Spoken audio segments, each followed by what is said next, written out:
Welcome to Dr. Mercola's Cellular Wisdom. Stay informed with quick, easy-to-listen summaries of our latest articles, perfect for when you're on the go. No reading required. Subscribe for free at mercola.com for the latest health insights.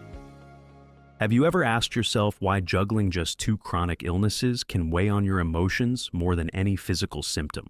Hello, and welcome to Dr. Mercola's Cellular Wisdom.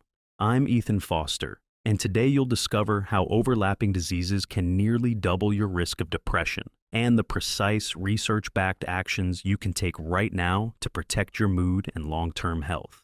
I'm Alara Skye, guiding you through the evidence.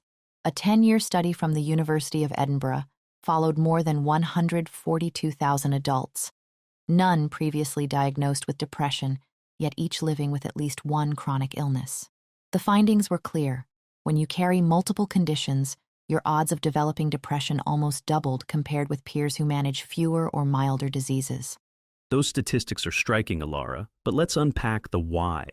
When someone battles heart disease alongside diabetes, what is happening at the cellular level that nudges their mood downward and keeps it there?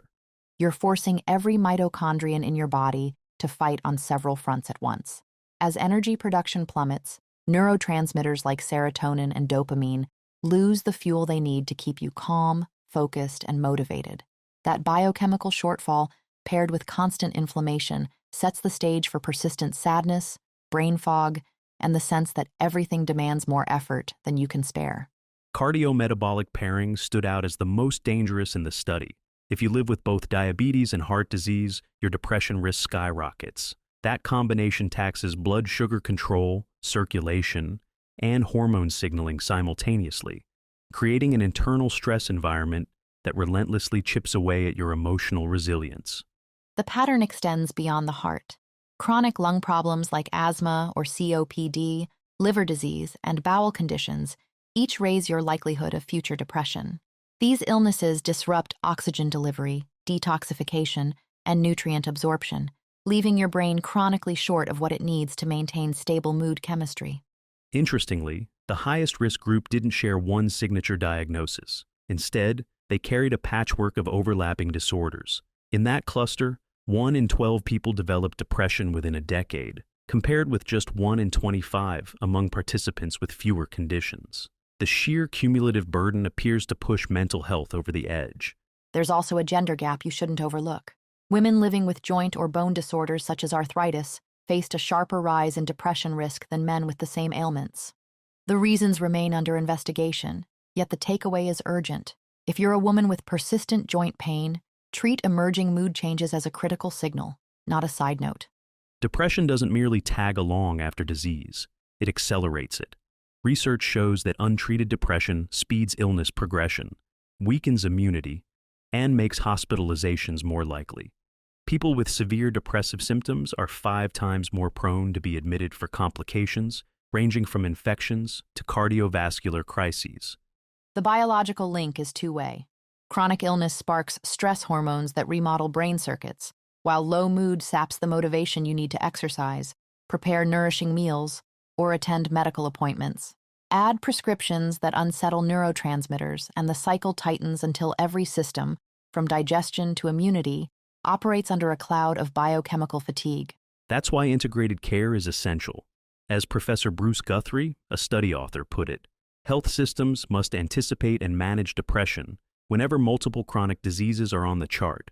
Treating body and mind separately no longer matches the evidence. So what can you do? The article outlines 5 strategies, all aimed at restoring the cellular energy that anchors both physical and emotional health. First, feed your cells. Target at least 200 to 250 grams of easy-to-digest carbohydrates each day. Ripe fruit works beautifully. If your gut is compromised, sip dextrose water so glucose reaches your tissues without extra digestive strain. Step 2 is subtraction. Seed oils rich in linoleic acid and other heavily processed foods block mitochondrial enzymes and produce toxic byproducts that worsen fatigue. Swap those fats for saturated options such as grass-fed butter, ghee, or tallow. When you remove the metabolic brakes, your cells can generate ATP and your mood more efficiently. Third, reset your circadian rhythm. Spend at least 15 minutes outdoors within half an hour of waking.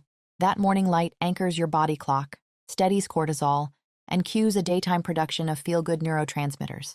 Shut down blue light devices at night and keep bedtimes consistent so your internal timer stays aligned. Sunlight carries another benefit, vitamin D synthesis. Yet you need caution if seed oils are still in your diet, because UV rays oxidize stored linoleic acid and inflame skin. Until those fats clear, usually several months, focus on gentler morning or late afternoon sun. And consider full-fat dairy to help displace residual linoleic acid in your tissues. Fourth, prioritize deep, restorative sleep. Aim for 7 to 9 hours in a cool, dark room.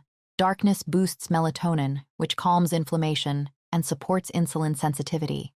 Keep your bedroom around 65 degrees Fahrenheit. Block stray light with blackout curtains and avoid screens for an hour before bed to guard that critical recovery window.